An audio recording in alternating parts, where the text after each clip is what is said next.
آج ہم بات کریں گے انسانیت کے آغاز کی کہانی، یعنی حضرت آدم علیہ السلام کی۔ یہ کہانی بتاتی ہے کہ انسان کیسے وجود میں آیا، شیطان نے کیوں انکار کیا، جنت سے زمین تک کا سفر کیسے ہوا، اور سب سے اہم بات، انسان نے توبہ اور رحمت الہی کا پہلا سبق کیسے سیکھا۔ آئیے وقت میں واپس چلتے ہیں انسان کی تخلیق کے پہلے لمحے تک۔ قرآن مجید میں حضرت آدم علیہ السلام کا ذکر کئی جگہوں پر آیا ہے۔ سورۃ البقرہ، الاعراف، الحجر، طٰہٰ اور صاد۔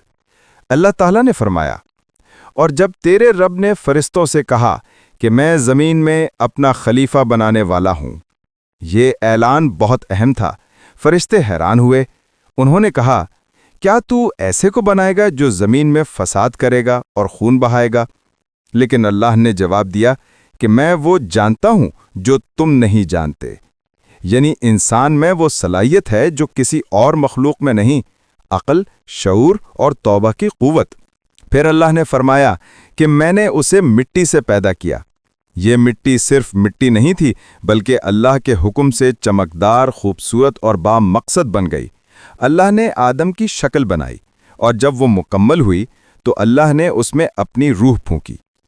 یہ روح انسان کی سب سے بڑی عزت ہے کہ ہم میں اللہ کا ایک حکم، ایک نور۔ جب حضرت آدم علیہ السلام مکمل ہو گئے تو اللہ تعالیٰ نے فرشتوں سے فرمایا کہ جب میں اسے بنا لوں اور اس میں اپنی روح پھونک دوں تو تم سب اس کے آگے سجدہ کرنا۔ سب فرشتوں نے فوراً سجدہ کر دیا۔ یہ سجدہ عبادت کا نہیں تھا، بلکہ احترام کا تھا، اس مخلوق کے لیے جو علم اور شعور رکھتی ہے۔ مگر ایک مخلوق نے سجدہ نہیں کیا، ابلیس۔ ابلیس جنوں میں سے تھا، مگر عبادت گزار ہونے کی وجہ سے فرشتوں کے درمیان رہتا تھا۔ اللہ نے پوچھا، ابلیس، تو نے سجدہ کیوں نہیں کیا؟ ابلیس نے جواب دیا کہ میں اس سے بہتر ہوں، تو نے مجھے آگ سے پیدا کیا اور اسے مٹی سے۔ یہ تھا تکبر، غرور۔ اس نے اپنی حقیقت بھلا دی کہ خالق نے دونوں کو بنایا۔ اللہ تعالیٰ نے فرمایا کہ نکل جا یہاں سے، تو راندے درگاہ ہے اور قیامت تک لعنت تجھ پر رہے گی۔ اسی لمحے ابلیس دشمن بن گیا، انسان کا کھلا دشمن۔ قرآن کہتا ہے کہ بے شک شیطان تمہارا کھلا دشمن ہے، لہٰذا تم اسے دشمن ہی سمجھو۔ یہی دشمنی بعد میں جنت میں ظاہر ہوتی ہے۔ اللہ تعالیٰ نے حضرت آدم علیہ السلام کو اکیلا نہیں چھوڑا، ان کے لیے ایک جوڑا پیدا فرمایا، حضرت حوا علیہ السلام۔ قرآن میں فرمایا، اے آدم، تو اور تیری بیوی جنت میں رہو اور جہاں سے چاہو کھاؤ، مگر اس درخت کے قریب نہ جانا۔ یہ جنت ایک پرسکون جگہ تھی، نہ بھوک، نہ پیاس، نہ تھکن، نہ خوف۔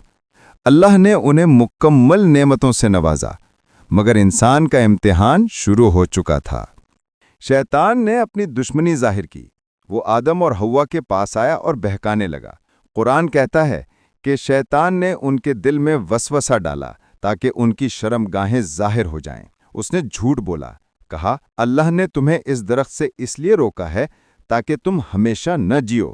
اگر تم یہ پھل کھا لو تو تم ہمیشہ جنت میں رہو گے۔ حضرت آدم اور حوا بھول گئے کہ یہ ان کا دشمن ہے۔ انہوں نے درخت کا پھل کھا لیا اور اسی لمحے ان کا لباس اتر گیا۔ وہ نادم ہو گئے، شرمندہ ہو گئے۔ یہ انسان کی پہلی غلطی تھی، لیکن ساتھ ہی پہلا احساس ندامت بھی۔ جب انہیں اپنی غلطی کا احساس ہوا تو انہوں نے فوراً توبہ کی۔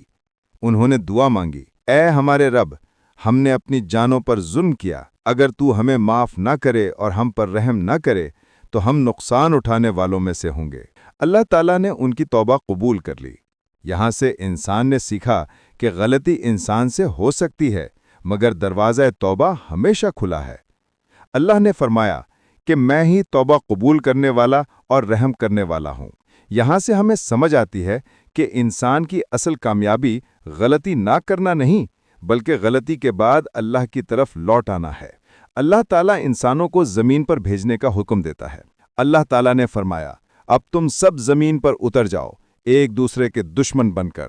یوں انسان کی زمینی زندگی کا آغاز ہوا۔ زمین پر انسان کو آزادی دی گئی، لیکن ساتھ ہی ذمہ داری بھی۔ یہ دنیا جنت نہیں، بلکہ ایک امتحان گاہ ہے۔ یہاں انسان کو شیطان کے وسوسوں سے بچ کر ایمان اور عمل صالح کے ذریعے اللہ کی رضا حاصل کرنی ہے۔ اللہ نے وعدہ کیا کہ جو ہدایت پر چلے گا اس پر نہ خوف ہوگا نہ غم۔ اللہ تعالیٰ نے آدم علیہ السلام کو دنیا میں تنہا نہیں چھوڑا۔ اللہ نے فرمایا، پھر اگر میری طرف سے تمہیں ہدایت آئے تو جو میری ہدایت کی پیروی کرے گا ان پر نہ خوف ہوگا نہ غم۔ یعنی انسان کو وحی، کتابیں اور انبیاء کے ذریعے ہمیشہ رہنمائی ملتی رہی۔ یہ اللہ کی رحمت ہے کہ اس نے ہمیں راستہ بتایا، عقل دی اور دل میں ایمان کا چراغ روشن کیا۔ اب آتے ہیں ان سبقوں پر جو حضرت آدم علیہ السلام کی کہانی ہمیں دیتی ہے۔ تکبر تباہی کی جڑ ہے۔ ابلیس صرف اس لیے گرا کہ اس نے غرور کیا۔ ہمیں عاجزی، شکر اور اطاعت اپنانی چاہیے۔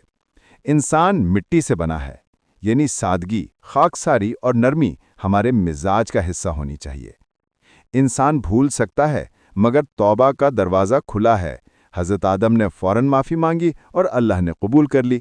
شیطان ہمیشہ دھوکہ دیتا ہے، وہ دل میں وسوسے ڈالتا ہے، لیکن ایمان والے قرآن کے ذریعے پہچان لیتے ہیں۔ دنیا امتحان ہے، جنت اصل گھر ہے، اور یہ دنیا ایک راستہ ہے جسے نیکی، صبر اور تقوی سے طے کرنا ہے۔ ہدایت سب سے بڑی نعمت ہے۔ قرآن پاک، نماز اور ایمان، یہ سب اللہ کا وہ پیغام ہے جو ہمیں جنت تک لے جاتے ہیں۔ حضرت آدم علیہ السلام کی کہانی صرف ماضی نہیں بلکہ ہر انسان کی زندگی کی کہانی ہے۔ ہم سب کبھی نہ کبھی گرتے ہیں، مگر کامیاب وہ ہے جو دوبارہ اللہ کی طرف پلٹ آتا ہے۔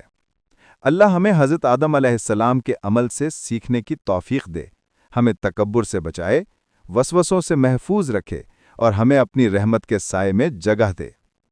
اگر آپ کو یہ ویڈیو پسند آئی ہو تو پروفٹ سیریز کو سبسکرائب کریں، ویڈیو کو لائک کریں اور دوسروں تک قرآن کے ان حسین پیغامات کو پہنچائیں۔ جزاک اللہ خیرہ۔ اللہ حافظ۔